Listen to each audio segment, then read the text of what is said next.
दोस्तों नमस्कार। अ, आप सभी को गुड मॉर्निंग। और आज हम दोस्तों पढ़ रहे हैं 30 अक्टूबर 2023 के दैनिक जागरण राष्ट्रीय संस्करण को। तो दोस्तों हम उन्हीं खबरों का जिक्र करते हैं जो कि हमारे एग्जाम के पॉइंट ऑफ व्यू से इम्पोर्टेंट होते हैं। उन खबरों को हम कवर नहीं करते जो कि अननेसेसरी हो, पॉलिटिकल हो और साथ ही हमारे सिलेबस से मैच ना करता हो। और जैसे कि हमारे सिलेबस खंड में पॉलिटिकल सेक्शन तो है, लेकिन अगर वो मुद्दा कॉन्स्टिट्यूशनल हो तब हम उन मुद्दों को चर्चा करेंगे, अन्यथा हम उन मुद्दों को छोड़ देंगे। तो आइए शुरुआत करते हैं फ्रंट न्यूज का। तो फ्रंट न्यूज में क्या है, केरल में जो ईसाई धार्मिक सभा हो रही थी उसमें धमाके हुए हैं। धमाके को कौन करा, क्या करा, इसमें पता नहीं है, लेकिन इसमें 2 की मौत हो गई है और 51 घायल हो गए हैं। तो केरल के एर्नाकुलम कई बार डिस्ट्रिक्ट के इस डिस्ट्रिक्ट से स्पेशलिटी कुछ रहती है तो पूछ लेता है, तो फ्रंट न्यूज का बहुत इंपॉर्टेंस होता है, इसलिए फ्रंट न्यूज को डिस्कस करना जरूरी होता है। तो केरल के एर्नाकुलम जिले के कलामसेरी में ईसाई समुदाय यहोवा के साक्षी में एक सम्मेलन केंद्र में रविवार सुबह हुए धमाकों में 2 महिलाओं की मौत हो गई और 51 लोग घायल हो गए। इनमें 5 की हालत गंभीर है। धमाकों के वक्त सम्मेलन केंद्र में 2000 से अधिक लोग मौजूद थे। केंद्रीय और राज्य एजेंसियां घटना की जांच कर रही। खुद को यहोवा के साक्षी समूह का ही सदस्य बताने वाले कोच्चि के एक व्यक्ति ने त्रिचूर पुलिस के सामने आत्मसमर्पण कर विस्फोटों की जिम्मेदारी ली। प्रदेश के राज्यपाल आरिफ मोहम्मद खान और मुख्यमंत्री पिनराई विजयन, तो वहां के सीएम है पिनराई विजयन और राज्यपाल आरिफ मोहम्मद खान ने इस घटना को बेहद दुर्भाग्यपूर्ण करार दिया और घटना में मृत महिलाओं के स्वजन के प्रति गहरी संवेदना व्यक्त की। वहीं केंद्रीय गृह मंत्री अमित शाह ने विजयन से बात कर हालात की जानकारी ली।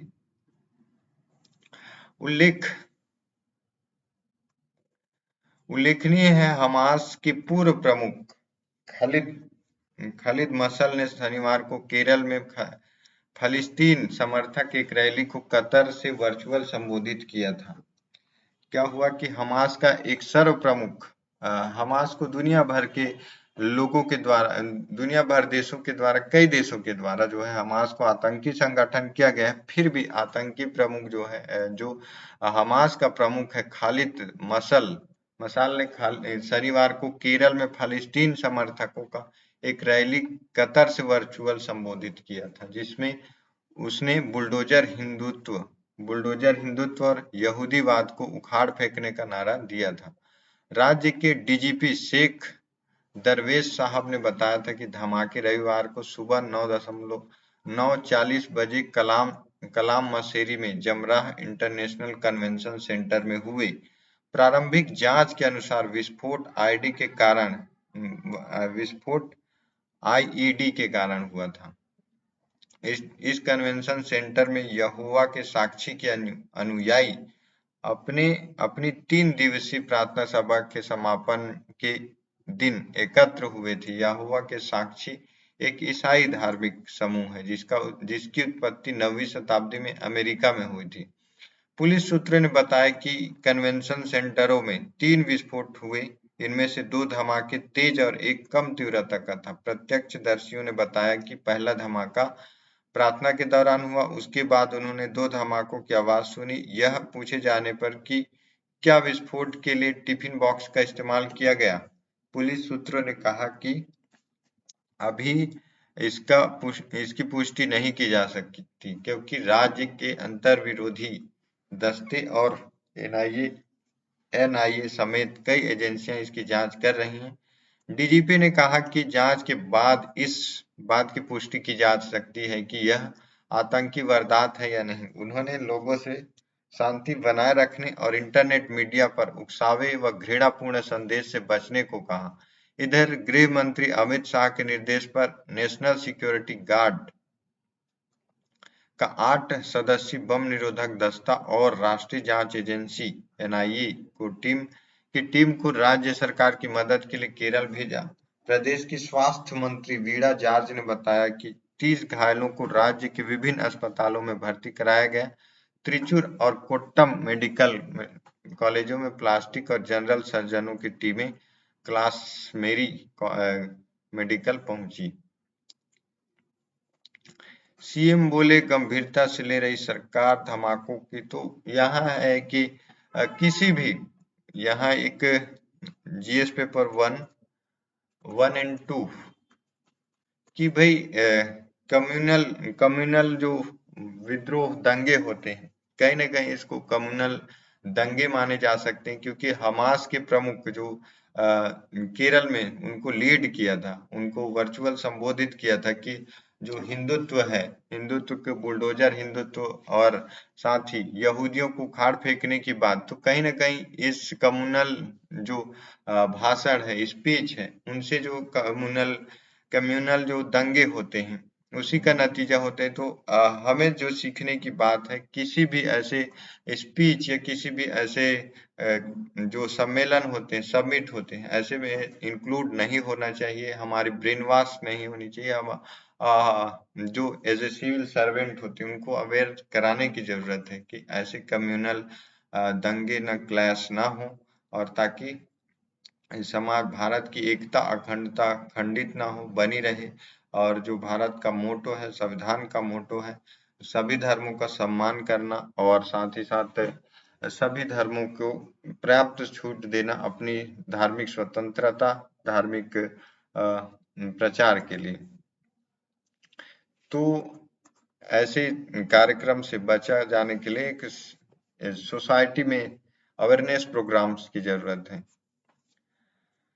फर्स्ट न्यूज ये था। हमारा सेकंड न्यूज ये हो सकता है कि कल ही आंध्र प्रदेश में 2 ट्रेनें टकराई हैं जिसमें 10 की मौत हो गई। आंध्र प्रदेश के विजयनगरम जिले में रविवार देर शाम तक 2 ट्रेनों की टक्कर 10 यात्रियों की मौत हो गई, जबकि अन्य घायल हो गए। यह हादसा केठावलासा मंडल में कंटापल्ली के पास हुआ। पलासा एक्सप्रेस के केबल टूटने की वजह से train Visakhapatnam Raigarh passenger train से टक्कर मार दी गई। तो ट्रेन विजयपुरम आंध्र प्रदेश में टक्कर हुई। एम्बुलेंस तथा दुर्घटना राहत विशाखापट्टनम पहुंची। और कल ही जो भारत ने इंग्लैंड को हराकर लगातार 6 जीता, 6वीं जीत पक्की हुई। और इसमें जो है इंग्लैंड को 100 रनों का करारी मात दी गई टीम इंडिया के द्वारा।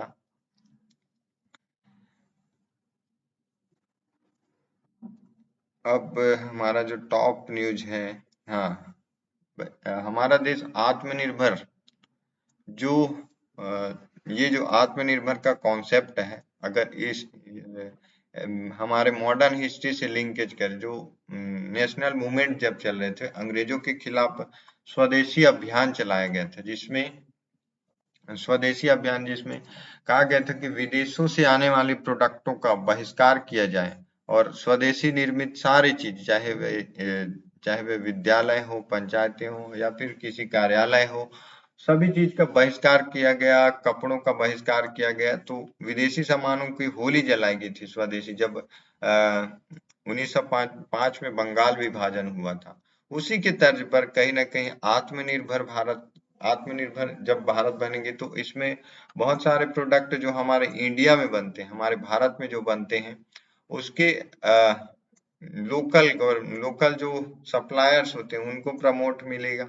और साथ ही अगर आप किसी भी देश में बनी निर्मित, आप सपोज करिए कि एक देश में बनी एक कपड़े की बात करें, तो अगर आप उस कपड़े को खरीदते हैं तो एक किसान जो उसको उस रेशम की उसके धागों के उत्पादन करता है, उसमें जुड़े, तो उसको उसके उसके पास जो है डिमांड बढ़ेगी तो अपना और प्रोडक्शन बढ़ाएगा, जिससे और ज्यादा रोजगार क्रिएट होंगे। और रोजगार जब क्रिएट होगा तो समृद्धि बढ़ेगी। तो आत्मनिर्भर बनाना देश के लिए बहुत जरूरी है। प्रधानमंत्री नरेंद्र मोदी को भारत को आत्मनिर्भर बनाए और देश में बने सामान ही खरीदने, ऐसा अर्ज किया है पूरे देशवासियों को।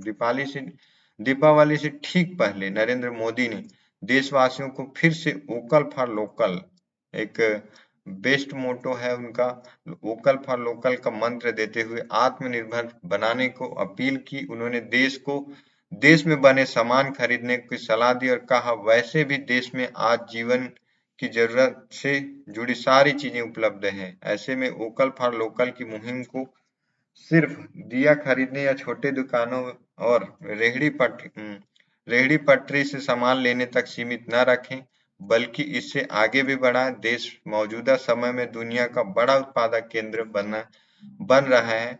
कई बड़े ब्रांड यहाँ अपने प्रोडक्ट तैयार कर रहे हैं। यदि हम उन्हें अपनाएंगे तो मेक इन इंडिया को ताकत मिलेगी। पीएम मोदी ने रविवार को अपने लोकप्रिय कार्यक्रम मन की बात के 106वें संस्करण को संबोधित कर रहे थे। उन्होंने बताया कि इस महीने की शुरुआत में गांधी जयंती पर दिल्ली में खादी की रिकॉर्ड बिक्री हुई है। अकेले कनॉट प्लेस के खादी स्टोर में एक दिन में 1.5 करोड़ से ज्यादा का सामान लोगों ने खरीदा। उन्होंने बताया कि 10 साल पहले देश में मुश्किल से 30,000 करोड़ रुपए तक की खादी उत्पादों की बिक्री होती थी, वह अब बढ़कर 1.25 करोड़ के आसपास पहुंची है। खादी की रिकॉर्ड बिक्री का मतलब है कि इसका फायदा शहर से गांव तक अलग-अलग वर्गों तक पहुंच रहे हैं। उनमें बुनकर, हस्तशिल्प कारीगर, किसान, आयुर्वेदिक पौधे लगाने वाले, कुटीर उद्योग सभी शामिल हैं। पीएम मोदी ने कहा वोकल फॉर लोकल के जरिए हमारा फोकस आत्मनिर्भर भारत बनने का है और इस बार भी सभी लोग त्योहारों में अपने घरों को ऐसे उत्पादों से रोशन करें जिसमें देशवासी के पसीने की महक हो, देश के किसी युवक को टैलेंट हो। ऐसे प्रोडक्ट खरीदें जिसमें एक देश का युवा का टैलेंट हो। ऐसे प्रोडक्ट खरीदें जिसमें एक किसान का मेहनत हो और जिसे बनाने में देशवासियों को रोजगार मिला हो। यूपीआई के डिजिटल के माध्यम से करें भुगतान। पीएम ने मोदी ने बार बार बोलते हैं कि अगर आप यूपीआई के थ्रू पेमेंट करते हैं तो इससे भ्रष्टाचार कम होगा। भ्रष्टाचार कम होगा कहने का मतलब उसका पूरा डिटेल गवर्नमेंट के पास होगी, किसने कितना ट्रांजैक्शन किया, कब किया। तो उससे कई जने का काला बाजारी भी रुकती है। कैसे? जैसे कि कई जने ऐसे लोग भी होते हैं जिनकी इनकम हाई रहती है और वे शो नहीं करना चाहते कि उनकी इनकम क्या है, वे ट्रांजैक्शन कितना कर रहे हैं और उससे जो है इनकम टैक्स पटाने से बचते हैं। तो ऐसा करने से अगर यूपीआई ट्रांजैक्शन खातों से लेन-देन करने, डायरेक्ट करने से उनके लेन-देन के बारे में सरकार तक जानकारी पहुंचती है और फिर उससे उन तक पहुंचा जा सकता है जो काला बाजारी करते हैं। पीएम लोगों ने मेक इन इंडिया उत्पादों की खरीदारी करने के दौरान यूपीआई के डिजिटल माध्यम से ही भुगतान करने को कहा। पीएम ने कहा जब आप भारत में बने उत्पादों से अपना दिवाली रोशन करेंगे तो अपने परिवार की हर छोटी मोटी जरूरत लोकल से पूरी करेंगे तो आपकी दिवाली की जगमगाहट और बढ़ेगी। साथ ही इससे कारीगरों और काम में लगे लोगों की जिंदगी में एक नई दिवाली आएगी। मन की बात में पीएम ने मीराबाई से लेकर इंदिरा गांधी और सरदार पटेल को भी याद किया। प्रधानमंत्री को मेरा युवा भारत के गठन की खुशखबरी। तो प्रधानमंत्री ने आह्वान किया है, अर्ज किया है पूरे देशवासियों से कि यूपीआई के माध्यम से प्रोडक्ट खरीदें और देश में बने स्वदेशी निर्मित वस्तुओं को ही खरीदें और उससे घर को सजाएं दिवाली में। और साथ ही छोटे किसानों, उन युवाओं के द्वारा बनाए गए नए प्रोडक्टों को खरीदें जिससे देश के युवा और उत्साहित हो उस काम को करने के लिए और उसमें और भी लोगों को इंक्लूड कर सके और किसान और अपनी उत्पादकता बढ़ा सके। तो ये था आत्मनिर्भर बनने का भारत का सपना। और अगर सब लोग अगर प्रमोट करें आत्मनिर्भर तो भारत बहुत जल्द आत्मनिर्भर और भारत का एक कार्यक्रम मेक इन इंडिया को बहुत जल्दी आगे बढ़ाया जा सकता है। अब जो है इधर भी अब नेक्स्ट कोई इम्पोर्टेंट न्यूज नहीं है, there is no important news. अब हम जा सकते हैं डायरेक्ट एडिटोरियल पेज पर। संपादकीय जो कहना चाहते हैं हमारे लेखक, आम चुनाव में भाजपा का रास्ता आसान नहीं, इसको हम काट देंगे, पूरी तरह पॉलिटिकल है, देश में मिट्टी से जुड़े अभियान, इसको पढ़ सकते हैं। और साथ ही हम एक एडिटोरियल बांधों की सुरक्षा, इस पे भी हम बात कर सकते हैं। तो आइए एक एडिटोरियल पढ़ते हैं। देश की मिट्टी। दोस्तों, मिट्टी हमारे लिए कितना इम्पोर्टेंट आप इस बात से समझ सकते हैं कि अगर मिट्टी ना हो तो ना तो उसमें पेड़ पौधे, मिट्टी की उर्वरता अगर जारी रहता है तो एक छोटे अनाज से लेकर बड़े पौधों तक की सुरक्षा होती है। तो मिट्टी हमारे लिए हम सभी के लिए बहुत इम्पोर्टेंट है, उसकी सुरक्षा करना, उसका संरक्षण करना। तो सभी के लिए सम्मान एक कर्तव्य की बात है कि बायोडायवर्सिटी की रक्षा करना हम सभी का कर्तव्य है। किसी भी सच्चे नागरिक के लिए उसके देश की मिट्टी से बढ़कर कुछ नहीं होता है। इतिहास गवाह है, हमारे वीर जवानों ने खून भी देंगे, जान भी देंगे, देश की माटी कभी नहीं देंगे के भाव के आत्मसात करते हुए वतन की मिट्टी की खातिर लाखों बलिदान दिए और दुश्मनों को मौत के घाट भी उतारा। मिट्टी से ही जीवन है और मिट्टी से ही जीवन का अंत। मिट्टी पवित्रता की पराकाष्ठा भी है और संकल्पों की शक्ति भी है। अथर्ववेद में कहा गया है कि की माता भूमि पुत्रो अहम पृथव्या, अर्थात पृथ्वी मेरी माता है और मैं उसका पुत्र हूँ। स्वामी विवेकानंद ने 15 जनवरी 1897 को अपनी 4 वर्ष की विदेश यात्रा के उपरांत जब भारत लौटे और देश की जमीन पर अपना पहला कदम रखा तो अपने मन के आवेग को रोक नहीं पाए। स्वदेश की मिट्टी में लोटपोट होने लगे, भाव विभोर होकर रोते हुए कहने लगे कि विदेश में प्रवास के कारण मुझमें यदि कोई विशेष दोष आ गए हो तो हे धरती माता मुझे क्षमा कर देना। यह घटना भारत की मिट्टी की पवित्रता को दर्शाती है। भारत की मिट्टी की संकल्प शक्ति का साक्षी जलियांवाला बाग भी है। 13 अप्रैल 1919 को वहां जनरल डायर ने हजारों भारतीयों को निर्मम हत्या कर दी थी। तब वहां की उसी मिट्टी को हाथ में लेकर उधम सिंह ने जनरल डायर को सबक सिखाने का संकल्प लिया था। उधम सिंह की उस मिट्टी की लगभग 21 वर्षों तक प्रतिदिन पूजा की थी उधम सिंह ने, और अंततः 13 अप्रैल 1940 को जनरल डायर की को मारकर हजारों निर्दोष भारतीयों की हत्या का बदला लिया था। इसी प्रकार और भी घटना है कि इसी मिट्टी को लेकर 13 अप्रैल 1919 वाली जलियांवाला घटना को लेकर ही भगत सिंह बहुत दुखी हुए थे और उसी दिन से वे क्रांतिकारी बनने की एक प्रतिज्ञा किए थे।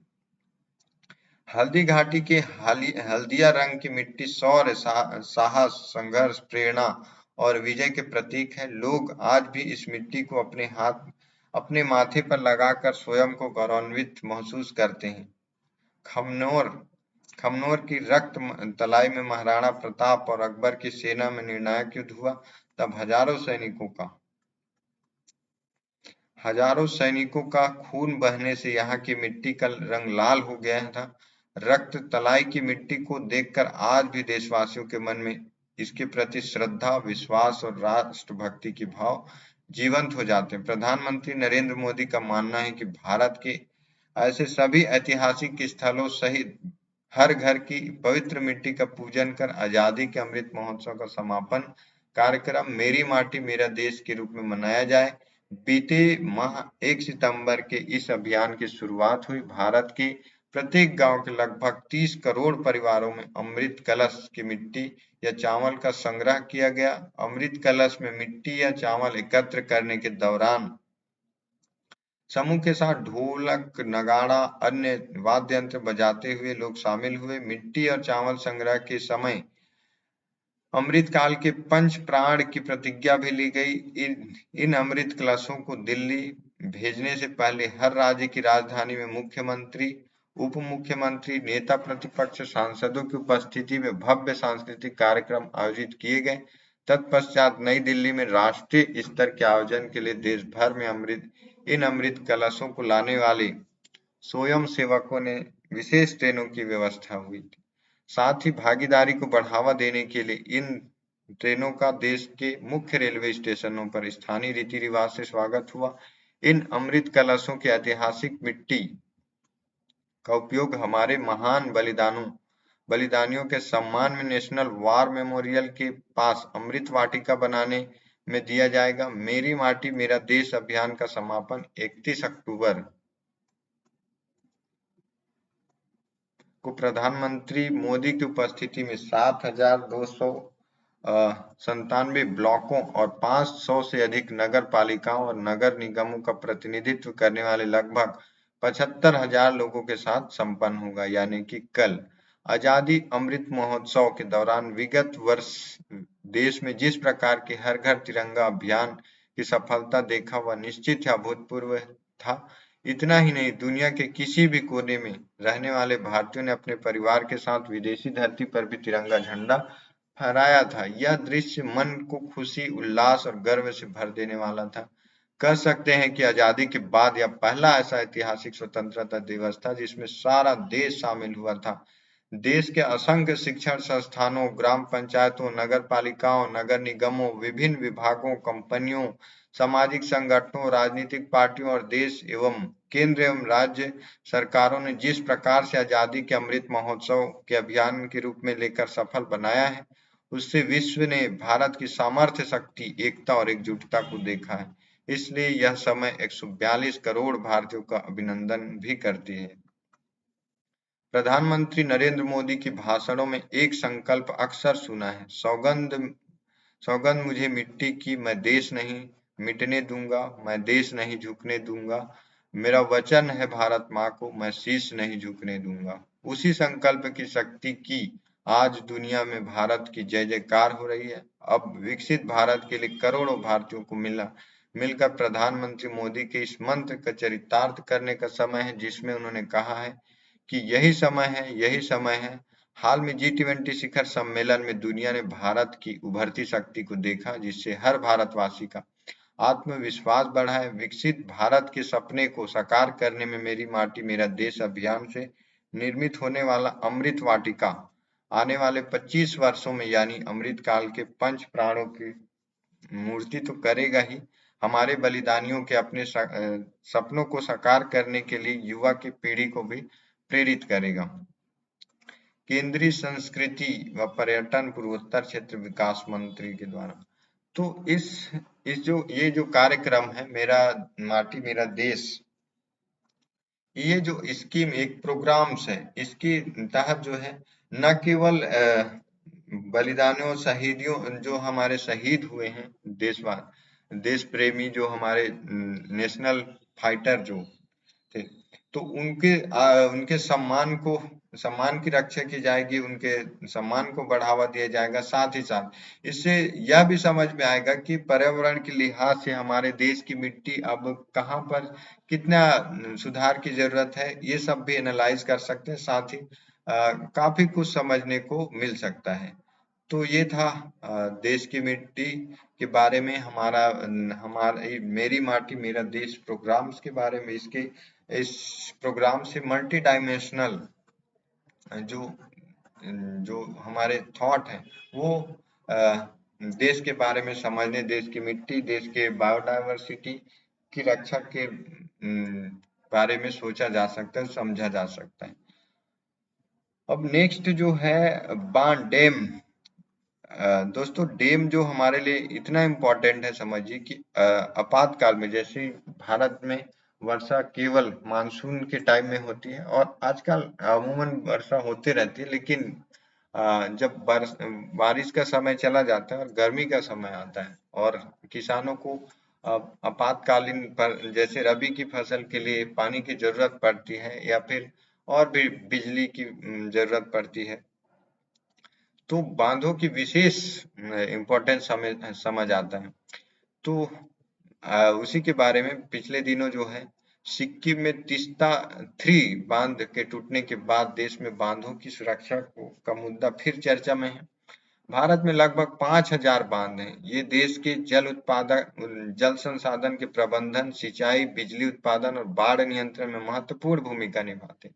भारत को अपने बांधों की सुरक्षा को लेकर सावधान होने की जरूरत है।